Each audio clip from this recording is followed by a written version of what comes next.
You know, the Yiddish I heard, I don't know if anybody else in this grouping has ever told you. The Yiddish that I learned from my father, I could curse in Yiddish for at least 10 minutes without repeating anything.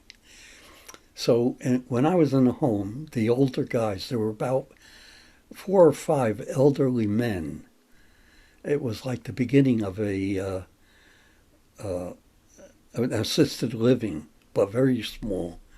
And they would be sitting outside, and I would come along, and one of them or some of them knew about me in my Yiddish, and they would say, "Red Yiddish," and I would start cursing for at least 10 minutes without repeating, and they were roaring. They thought it was the funniest thing they ever heard.